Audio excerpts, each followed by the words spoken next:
Welcome to H centre channel. మనం ఈ ఛానల్లో చోడపురం నేరస్తుల సంస్కరణ గురించి చాలా వివరంగా తెలుసుకుంటున్నాం. నాస్తి కేంద్రం ఏ రంగం ఇక్కడ కార్యక్రమాలు చేపట్టింది ఏమిటి, దానికి నేపథ్యం ఏమిటి, నేరస్తుల నేపథ్యం ఏమిటి ఇవన్నీ కూడా తెలుసుకున్నాం. ఈ రోజున అక్కడ నేరస్తుల్లో ఒక చైతన్యం వచ్చింది. ఏంటంటే మేము మనుషులమే. అది ఎందుకు వచ్చింది? నేరస్తుల జాతి అని పెట్టి దొంగతనం చేసినా చేయకపోయినా అయిన వాళ్ళని కాని వాళ్ళని పోలీసు వాళ్ళు పట్టుకుపోయి లాకబులు పడేయడం, కొట్టడం వేరు చేస్తుంటే వాళ్ళు ఈ పరిస్థితి చూశారు. ఏమిటి చట్ట ప్రకారంగా మేము ఏ రంగా ఎందుకు మమ్మల్ని నేరస్తులుగా చూస్తున్నారు? మేము మనుషులమే. ఆ బాధలు భరించలేక వాళ్ళలోనంటి చైతన్యం బయటపడింది. అంచేత 1973 నవంబర్లో గుంటూరు పోలీసులపై స్టోర్పురం దొంగలు తిరగబడ్డారు. దొంగలంటే అందరూ కదా, దొంగలాగా ముద్రపడ్డవాళ్ళు, స్టోర్పురం వాళ్ళు. స్టోర్ వాళ్ళందరూ కూడా దొంగల కింద లెక్క కదా. మరి అంతే స్టోర్ని దొంగలు ఎందుకు ఏమిటి అని అడుగుదామని. ఎందుకు వీళ్ళు అడుగుతున్నారు? తిరగబడ్డారు వీళ్ళు, పోలీసుల మీద తిరగబడ్డారేంటి? అంచేత అసలు ఎందుకు వీళ్ళు తిరగబడ్డారు? ఈ స్టోర్ దొంగలే, నోరు పడుండాలే, వీళ్ళకి భయం లేకుండా ఎందుకు తిరగబడ్డారు అని, ఎందుకు తిరగబడ్డారు, ఏమిటైంది అసలు అని తిరుగుదని విచారణ జరపాలని అప్పుడు జిల్లా పోలీస్ సూపరింటెండెంట్గా, గుంటూరు జిల్లా పోలీస్ సూపరింటెండెంట్గా ఉన్నటువంటి థామస్ గారు, ఎంవి థామస్ IPS, ఆయన వెళ్ళారు, స్టోర్పురం కాలనీకి వెళ్ళారు. ఎందుకని వీళ్ళు అంటే ఆయనలో కొద్దిగా మానవీయ కోణంతో ఆలోచించే శక్తి ఉంది. కాలిగా పోలీసు వాళ్ళకి అహంకారం ఉంటుంది. లాఠీయే 2 వేస్తే కానీ వాడు చెప్పడరా, 2 వేస్తే నోరు ముయ్యడురా అని, 2 వేస్తే నోరు ముయ్యడు అనుకుంటారు. అహంకారం ఉంటుంది పోలీసు వాళ్ళు. కానీ అలా కాకుండా ఎందుకు పోలీసులు ఎందుకు తిరుగుబాటు చేశారు, ఎందుకు ఎదుర్కొన్నారు అని. దేశంలో ఎక్కడ ఏం జరిగినా మమ్మేనా పట్టుకునేది? రాష్ట్రంలో ఎక్కడ దొంగతనం జరిగినా దాడి మా గ్రామం మీదేనా జరిగేది? మా భర్తలు దొంగతనం చేస్తే ఆడవాళ్ళని మమ్ము పోలీస్ స్టేషన్కి ఎందుకు ఉంచాలి? మా ఇళ్లలో ఒక వస్తువులు, కట్టుకునే బట్టలు అన్నీ దోచుకుంటారా మీరు? మేము మనుషులం కామా అని అడిగారు దొంగల కుటుంబాలు. భరించలేపారు కష్టం. చివరికి వాళ్ళు ఒక తిరుగుబాటు ధోరణి వచ్చింది. మేము మనుషులమే అన్న మాటలో ఎంత బాధ అర్థం కనబడింది థామస్ గారికి. ఏంటి మేము మనుషులమేనే అంటున్నారు, ఏమిటిది అని ఆ SP థామస్ గారు ఆయన ఆలోచనలో ఆ మేము మనుషులనే మాట ఆయన మనసులో పనిచేయడం అనేది. మాకు జీవనోపాధి కల్పించండి, మా దొంగలు అన్నారు కదా, దొంగతనం చేస్తా అన్నారు కదా, మాకు జీవనోపాధి కల్పించండి, మాకు తిండి పెట్టండి, మాకు ఘోరంగా బతకాలనే ఉంది అని అన్నారు వాళ్ళు. ఈ జీవితం భయం, ఎంతకాలం భయంతో బతికేది? ఈ జీవితం భయంగా ఉంది. చోటం కాలనీలో భయం బతకాల్సి వస్తుంది. రోజు ఉదయం సాయంత్రం పోలీసులు తిరగలేదు, భయంగా ఉంది. ఏం చేయాలి? దొంగతనం వంటి దుర్గుణాలు అన్ని చోట్ల ఉంటాయి. సభ్య సమాజం అని చెప్పుకునే చోట్ల కూడా ఉన్నవారు కూడా కనబడు దొంగలు. మనం చూస్తున్నాం కదా పేపర్ల రోజును. సభ్య సమాజంలో మనుషులు, వాళ్ళు పెద్ద మనుషులు కూడా బడా దొంగలు ఉన్నారు. కోట్లు మింగేస్తున్న వాళ్ళని ఎవరు దొంగలు అనరు. ఏదో జేబులు కొట్టేవాడు, చెల్ల దొంగ చేసేవాడు దొంగలుగా మొదలుపెట్టారు. పైకి మానవులు, వీరికి కనబడే దొంగలు, అంతరాన మానవులు, ప్రేమలు, ఆప్యాయతలు, ఆపేక్షలు వీరికి ఉన్నాయి. దొంగలే పెడుతున్నారు, కానీ వీళ్ళకి ప్రేమలు ఉన్నాయి, ఆపేక్షలు ఉన్నాయి, అనుబంధాలు ఉన్నాయి, వీళ్ళకి ఉన్నాయి, కుటుంబాలు, పిల్లలు ఇవన్నీ ఉంటాయి వీళ్ళ కూడా అనిపి థామస్ IPS జిల్లా సూపరింటెండెంట్ SP గారికి ఏమిటి ఆయన మనసులో మదన పెరిగింది. చీకటి వీరికి ప్రియమైంది. కాలనీ కూడా అనేక సంవత్సరాలుగా చీకట్లోనే ఉంది. అక్కడ లైట్లు ఉండవండి, కానీ వారికి ఒక పర్లాంగ్ దూరంలో కరెంటు ఉంది. కానీ ఇక్కడికి కాలనీ మీద కరెంట్ ఉండదు. కానీ వీరికి లేదు. పగలు కూడా వీరికి చీకటే, వాళ్ళ బతుకులు చీకటే. మరి మోసపు మాటలు, కొట్లాట్లు, పొడుచుకోవడాలు, ఊరు బయట దెబ్బలే వారికి పడకలు. అది వారి చీకటి, వారి పగలు. వారి బతుకులు అలాగే ఉన్నాయి భయంకరంగా. వాళ్ళు కుట్టుకుంటారు, మోసమాటలు చెబుతుంటారు, చంపుకుంటుంటారు, ఏం చేస్తుంటారు. స్త్రీలు, పిల్లలు అమితంగా దెబ్బతినేవారు. ఇలా ఉంటే చివరికి మగవాళ్ళు అలా కుట్టుకుంటే నలిగిపోయేది ఎవరు? స్త్రీలు, పిల్లలు. కష్టాలు, జబ్బులు, వీరిని భవిష్యత్తు అంధకారం వీళ్ళకి కష్టాలు ఉన్నాయి, జబ్బులు ఉన్నాయి, ఏ రకంగా చేయలేరు, భవిష్యత్ అంతా అంధకారంగా ఉంటుంది, వర్తమానం భయం, అనిశ్చితం. సభ్య సమాజం ఇటు రాదు, ఎవరు ఇటు కన్నె చూడరు, వీళ్ళు ఎవరిని పలకించరు, వీరెవరు కూడా రానివ్వరు. జైలు, లాఠీ దెబ్బలు, శిక్షలు తప్ప కుటుంబ కలయిక, ఆనందం, సానుభూతి, మర్యాదలు కరువే కరువు. వీళ్ళకి ఏముండవు. ఎవరికి గౌరవిస్తారు, ఎవరెవరు. అది నేరస్తుల జాతి. ఆలోచన కలిగింది ఎస్పీ థామస్ గారి మెదడులో. స్టోడ్పురం స్వాతంత్రం ఇచ్చి రజతోత్సవం చేసుకున్నాం. ఒక్క మంత్రి కానీ నాయకుడు కానీ వీరి కాళ్ళకి కాలు పెట్టలేదు, వీరి గురించి పట్టించుకోలేదు. ఇక్కడ మనుషులున్నారని ఎవరు తెలుసుకోలేదు, తెలుసుకోవడానికి ప్రయత్నం కూడా చేయలేదు అని అందరూ అనుకుంటారు. మనుషులు మానవత్వం, మనుషులు ఏంటి వీళ్ళు మనుషులే కదా, ఎవరు వీళ్ళకి చూడండి, ఇంత స్వాతంత్ర్యం బతుకు నింతేనా అనుకో. నా భర్త ఒకసారి దొంగతనం పోయాడు, గ్రామస్తులు తన్ను కొట్టారు. ఆ తర్వాత ఏమైందో ఏమో, ఇప్పటికి 2 ఏళ్ళు అంతులేడు. ఎక్కడ తనుకు డైడేవాడు తెలియదు అంది ఒక 4 పిల్లల బిడ్డల తల్లి. ఆ బిడ్డల ఒంటి మీద ఆచ్ఛాదం లేదు, పొట్టలావుగా, కాళ్ళు సన్నగా, జబ్బు కనబడుతున్నా పిల్లలకు మందు ఇప్పించడానికి ఏ రకం స్థితి లేని దీని స్థితిలో ఉన్న తల్లి. ఏం చేయమంటావమ్మా, ఎలాగ బతుకు, మా బతుకులు ఇలా ఉన్నాయి. 3 ఏళ్ళు అయింది, సెంట్రల్ జైల్లో ఉన్నాడు మా ఆయన. నాకు జరుగుబాటు లేదు. ఆయన వాయిదాలు బాపట్ల, గుంటూరు వస్తే పోయి చూసి రావడానికి డబ్బు లేదు, దొరకడం లేదు. ఇంట్లో గిన్నెలు బిందెలు తాకట్లోనే ఉన్నాయి అంది మరొక ఆవిడ. ఆమె చినుగుల చీరను సవరించుకుంటూ ఒళ్ళుదా ప్రయత్నిస్తూ. ఈ సమయంలో థామస్ గారు ఇవన్నీ చూశాడు, నాస్తికంగా వచ్చాడు. ఆయన కొద్ది మానవత్వంతో ఉన్న మనిషి, మానవీయ దృక్పథంతో మనిషి, ఆలోచించే వ్యక్తి ఆ ఎస్పీ. గోరా గారి దగ్గరికి వచ్చి ఏమండి, నేను పోలీసు ఆఫీసర్ అయినా సరే ఇది చూసిన తర్వాత నాకు ఏంటో బాధగా ఉంది. వీళ్ళని ఒక మనిషి జాతిని పుట్టుకతోనే నేరస్తుల జాతిని ముద్రేసేసి వాళ్ళని ఊరికి కావాలా పారేస్తే ఎలా అండి, నాకు ఏదో ఎలాగైనా మారిస్తే బాగుంటుంది, మార్పు వస్తే బాగుంటుంది అని గోరా గారిని అడిగాడు. సరే గోరా గారు వెళ్ళారు, గోరా గారితో లవణ గారు వెళ్ళారు, హేమత లవణ గారు వెళ్ళారు, చూశారు.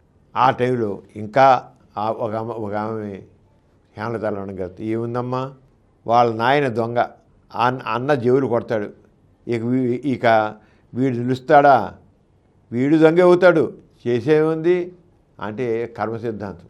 వాళ్ళ నాన్న దొంగే, వీడు దొంగ, వాళ్ళ దొంగే, చేదు వీడు కూడా ఏమవుతాడు, చిన్నపిల్లాడు, వీడు కూడా దొంగ అవుతాడు, ఏమో చేసేదేముంది, వీడు జేవులు కొడతాడు, పనికి పోదాం అంటే దొంగలు అని రాసుకుంటారు. దొంగలు అనుకుంటారు. దొంగల వాళ్ళ ఎవరు పని మాకు ఎవరు పని ఇవ్వట్లేదు, ఉద్యోగం వస్తే ఏం చదువుకున్నావు అంటారు. చదువు లేకుండా మాకు సిస్టర్ పడ్డానికి కూడా ఎవరికైనా పోలీసు వాళ్ళు తీసిపోయారనుకోండి, పడితే ఇంక ఉద్యోగం ఎవరు, నేనేం చేయమంటారు, ఎలా బతుకులు అని ఏడ్చింది ఒక ఆవిడ. చదువులు లేవు, ఉద్యోగాలు లేవు, ఏమీ లేవు, మా బ్రతుకంతా దొంగతనమే, జైళ్ళు, లాఠీ దెబ్బలు, చీదరింపులు, ఎరా ఏమే అని పిలవడే కానీ ఒక్కసారైనా గౌరవంగా పిలవడం ఎదుగుదామా, పోని ప్రాణాన్ని తెగించి దొంగతనం చేస్తే అందరికీ పోను మాకే మిగిలి పొట్టకే చాలు అంటారు 3 బిడ్డల తండ్రి సంగీతరావు. మేము దొంగతనం చేస్తాం, పోలీసు వాళ్ళందరూ తక్కిన వాళ్ళందరూ దీంట్లో ఆటలు చేస్తారు, మిగిలేది ఏం లేదు, ఎక్కడ ఉంచుకుంటారు, లాగేసుకుంటారు. చేసే దొంగ తన కోసం దొంగతనం చేస్తాడు, వాడు పట్టుబడతాడు, పట్టుబడి అంతా తక్కిన వాళ్ళు మింగేస్తారు. దొంగ సొమ్మే కదా, అందరూ చేసుకుంటారు. అసలు పోలీసు చట్టమే మార్చాలి. ఒకసారి దొంగ అయితే జీవితం అంతా దొంగనే ఉంటాడని అంటుంది చట్టం. దాన్ని పట్టుకుని పోలీసు మనస్తత్వం మమ్మల్ని వెంటాడుతూ ఉంటుంది. ఇంట్లో పిల్లల మధ్య హాయిగా ఉండే అవకాశం రాదు, రానివ్వరు. విసిగితారు ప్రభాకర్ కూడా పెద్ద పేరు మోసం దొంగ ఆయన ఏమన్నాడు, ఈ పోలీస్ చట్టం మార్చాలండి, హేమత లవణం గారితో అన్న మాట అసలు ఈ పోలీస్ చట్టం మార్చాలి.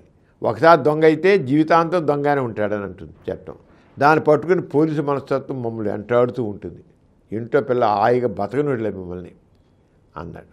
ఏమిటిది, నీ ఒంటి నిండా గీతలు ఉన్నాయి అన్నారు హేమలత లవణ గారు. నీ ఒంటి నిండా కోసేసిన గీతలు ఉన్నాయని అడిగింది హేమలత లవణ గారు. కోపం వస్తే మా ఆయన బ్లేడుతో కోస్తాడు అంది యువతి ఒళ్ళు జల్దించారు. అలా ఒక్కోసారి ఆయన కోపం వస్తుంది, ఒకవేళ కసి వస్తుంది, ఆ పోలీసు వాళ్ళ మీదో ఇంకోటి మీద ఉంటుంది, ఏం చేయలేక పెళ్ళానికి వస్తాడు. ఆ కసి ట్రాన్స్ఫర్ చేస్తాడు, కోపాన్ని పోలీసు వాళ్ళ మీద చూపిస్తారు కోపాన్ని, ఇంకోటి మీద చూపిస్తారు కోపాన్ని, భార్య మీద చూపిస్తాడు ఆయన. ఒళ్ళు బ్లేడ్తో భార్యను కోసేస్తాడు. చూడమ్మా, నా మీద కోపంతో ఇల్లంతా తవ్వి గిన్నెలన్నీ గుండ్రాయితో అలగొట్టి తాగి పడుకున్నాడు. పిల్ల అన్నం పెట్టడం గీమంటున్నారు. అందు మరో తల్లి తాగుచి పడుకున్నాడు. ఇంట్లో కడుపులో కూడు లేదు పిల్లకి, ఎవరికి పిల్ల ఏడుస్తున్నారు. తిండి లేదు. ఏం చేయమంటావు? చూడమ్మా, మూడు పెట్టుకుని హేమలత గారితో ఒక తల్లి. ఇంట్లో ఉంటే ఒక బాధ, జైల్లో ఉంటే మరో బాధ. ఇంట్లో ఉంటే చీటి మాడికి తగువే. ఎందుకో మరి తాగి గ్రమ్మున పడుకోరు, ఒకటే నష్టపెడతారు అంటుంది స్మార్తమ్మ. 20 వసంతాలు చూసి జీవితం అంతా దొంగ భార్యగా పేరు అనుభవించి విసుగెత్తిపోయి. అంటే ఒక్కొక్కళ్ళ బాధలు ఎలా పెట్టుకున్నారు, ఎలా చెప్పుకున్నారో చూడండి. హేమలత గారితో, లవణ గారితో, గౌరవ గారితో తెలియదు. స్త్రీల జీవితాలు దొంగల సంసారాల్లో సుఖమైనవి కావు. భర్తలు దీర్ఘకాలం జైళ్లలో ఉంటారు. భర్త లేనప్పుడు అప్పులతో, బంధువుల సాయంతో దినభత్యం గడుస్తుంది. భర్త తిరిగి వచ్చినా ఇబ్బంది తప్పదు. జైలు నుంచి రాగానే ఏ ఆదాయం ఉండదు. కొన్నాళ్ళు భార్యలపై కొందరు చాలా అనుమానంతో బెదిరిస్తూ ఉంటారు. ఎన్ని ప్రమాణాలు చేసింది నమ్మరు. నేను లేదు కదా అంటే నా ఆడది ఏం చేసింది, ఇంకెవరితో పడుకుందా, ఎలాగొచ్చింది ఇల్లు అంటే ఎక్కడ పడుకుని డబ్బులు తెచ్చుకుని చేసిందా అంటే తిరుగుతుంది మాట అని పెళ్ళ మీద అనుమానం. వీడికి దొంగకి వాడు దిగుతాడు కానీ పెళ్ళ మీద అనుమానం. వజ్రమ్మ భర్త జైల్లో ఉండగా క్షయవ్యాధితో చనిపోయాడు. అప్పటి నుంచి 2 పిల్లలతో సతమవుతూనే ఉంది. బంధువులు మాత్రం ఎంతకని చూస్తారు. నీ భర్త ఏం మిగిల్చాడు, నీకు పెట్టమంటావు, నీకు ఇవ్వాలని అప్పటికి నీకు అప్పించిన తీర్చావు కదా, నీకు ఇచ్చే లాభం ఉంటుందంటే ఒకళ్ళు. తన జీవితం ఇలా సాగుతూ ఉంటే పిల్లలు గాలికి తిరుగుతూ బడి మానేశారు. వజ్రమస్థితి జాలిపడి ఒక స్కూల్ హెడ్ మాస్టరు హేమలత గారు ఏం చేశారంటే, వజ్రమ స్థితికి జాలిపడి ఒక స్కూల్ హెడ్ మాస్టర్ ఇంట్లో వంట మనిషిగా కుదిర్చారు. 4 రోజుల కన్నా ఎక్కువ ఉండలేదు. తిరిగి స్టోర్ వచ్చేసింది. మళ్ళీ చెట్ల కిందనే జీవితం. చాలా కాలం తర్వాత వజ్రం చూశాను అంటారు హేమలత గారు. చాలా కాలం తర్వాత వజ్రం చూశాను. జిల్లా జైల్లో స్టీల వార్డులో వజ్రం ఉంది. అక్కడ హేమలత చూశారు. ప్రతి నేరస్తులకి 2-3 దోపిడీ కేసులు, 4 లేదా 6 పిల్లలు, 3-4 జామీల కేసులు, అప్పుడు ఇది వారి జీవితం అండి. అంటే దొంగల జీవితం ఎలా ఉంటుంది? ప్రతి నేరస్తుడికి 2-3 దోపిడీ కేసులు ఉంటారు మీద, 4 లేదా 6 పిల్లలు ఉంటారు వాడికి, 3-4 జామీల కేసులు ఉంటాయి. అప్పుడు ఇది వారి జీవితం. ఇది సమాజానైనా కన్నుకప్పగలరు కానీ పోలీసులు తప్పించుకోలేరు. పాత దొంగలు మారితే జీవితం మార్చుకుంటే పోలీసు కేసులు ఎత్తేస్తారట. ఏ నేరస్తుని ఇల్లు ఉండదగినంత సుఖంగా ఉండదు. వర్షం, వెలుతురు, వెన్నెల అంతా ఇంట్లోనే అనుభవించవచ్చు. అంటే ఇంటి మీద కప్పు ఉండదు, ఇంట్లోనే సూర్యచంద్రులు ఉంటారు. చెంబు, 2 గిన్నెలు, 2 సత్తు గ్లాసులు, 2-3 బట్టలు, ఒక మంచం ఎప్పుడు ప్రత్యక్షంగా కనిపిస్తాయి. అంటే ఈ దొంగల ఇళ్ళకి వెళితే ఆ దొంగల ఇళ్ళ దోచుకొని వచ్చే డబ్బులు బాగా ఉంటాయి అనుకుంటాను. చూడపురంలో ఆ ఇళ్ళని ఎలా ఉన్నాయో హేమలత గారు చెప్పారు. ఏమని, ఒక ఇంట్లో చెప్పారు కదా, సూర్యచంద్రుడు ఇంట్లో ఉంటారు. అంటే కప్పు ఉండదు, పైకప్పు సరిగా ఉండదు. చెంబు, 2 గిన్నెలు, 2 సత్తు గ్లాసులు, 2-3 బట్టలు, ఒక మంచం ఉంటాయి. కొత్త వస్తువు, కొత్త బట్ట కనిపిస్తే అనుమానం అందరికీ అట్టుకుంటారు. ఒకవేళ ఉన్నట్టే ఎత్తుకొచ్చారు అనుకుంటారు. కొత్త ఇంట్లో అయినా కొత్త వస్తువు కనబడదంటే దొంగతనం చేసి వచ్చారు. అంతే నేరస్తుల జీవితంలో హాయి తొంగి చూడడం. ఎప్పుడో కానీ భయం వేడదు, నిశ్చింత రాదు. భవిష్యత్తు ఏమో పిల్లలు, భార్య, కుటుంబం, తామరాకు మీద నీటి బొట్టు. ఎంతకాలం ఇలా మనిషి జీవించగలడు? మనిషికి మనసు ప్రశాంతతను, హాయిని, భవిష్యత్తును, వెలుగును తృప్తి కోరుకుంటుంది. సాధారణంగా ఏ మనిషి అయినా హాయిగా ఉండాలి అని తృప్తిగా బతకాలనుకుంటారు. కానీ ఏది ఆ దొంగ బతుకుల్లో అలాంటివి ఏం లేవు. పోలీసు దాడులతో అదుపుతో నేరస్తులు విసిగెత్తి ఉన్నారు. 8,000 దొంగిలిస్తే దొంగతనం చేసిన వాడికి మిగిలేది 0. ఎక్కడ జేబు కొట్టి 8,000 కొట్టేశారు అనుకోండి, చివరిగా మిగిలేది ఏముండదు. 8,000 కదా, 8 రూపాయలు కూడా ఉండదు. వారి దగ్గర దెబ్బలు, జైలు శిక్ష, కనికరం లేని మాటలు, చినిగిన గుడిసెలు, దరిద్ర జీవితం. ఇదండి. అంటే ఆ థామస్ గారు వెళ్ళడం, తర్వాత నాసికేంద్రానికి వచ్చి గోరా గారిని, హేమలత గారిని రమ్మనడం, వాళ్ళు వీళ్ళు చూడడం, వాళ్ళు మాట్లాడడం, వీళ్ళు బతుకులు చూడడం, వాళ్ళ ఇళ్లలో చూడడం, స్టోర్పురంలో గుడిసెలు వెళ్ళడం. స్టోర్పురం చెప్పాం కదా, పూర్వకాలం చీకటి కోణం, రాత్రి పొగలు ఏముండదు, రాత్రి కూడా లైట్ ఉండదు, ఏమి ఉండదు. ఆ చీకట్లో గుడిసెళ్ళు, కప్పులు ఏ రకం పైన కప్పు, అక్కడేం ఏముంటుంది, తాటాకు ఉండదు, ఏముండదు. సూర్యచంద్రులు ఎక్కడ ఉంటారు, ఎండావాన లోపలే ఉంటాయి. అంత నికృష్టమైన బతుకుల్లో ఉన్నాయి. ఈ రోజున నాస్తికేంద్రం చేసినటువంటి సంస్కరణతో వాళ్ళ బతుకుల్లో ఎంతమంది ఒక్కసారి చూడండి. మీరు ఊహించండి, మీ ఊహకు అందదు. మనుషులంతా మారిపోయారు. అంటే నీ బ్రతుక్కి నువ్వే మార్చుకోగలవు. ఎవడు కాదు, ఏ దేవుడు కాదు, ఏం కాదు, కర్మ కాదు, నువ్వు చేసుకుంటే కర్మ కాదు, పాపం కాదు, నువ్వు తప్పుదారి నడిచావు, తప్పు దిద్దుకో, బాగుపడు, అంతే దర్శ ఈ రంగా. మరి నెక్స్ట్ ఎపిసోడ్లో మనం తక్కువ విషయాలు తీసుకున్నాం. అంత సెలవు పుచ్చుకుందాం. అంత సెలవు. నెక్స్ట్ ఎపిసోడ్ కాదు. నమస్తే. ఈ కార్యక్రమం మీకు ఎంతో నచ్చింది కదా. ఇటువంటి మరిన్ని వీడియోల కోసం అనతి కాలంలోనే 20 కోట్లకు పైగా వ్యూస్ సాధించిన సమరం ఛానల్ సమర్పించు యతీష్ సెంటర్ ఛానల్కు సబ్స్క్రైబ్ చేయండి, లైక్ చేయండి, మీ ఫ్రెండ్స్కి షేర్ చేయండి. అలాగే ప్రక్కనున్న గంట సింబల్ని ప్రెస్ చేయడం మర్చిపోకండి.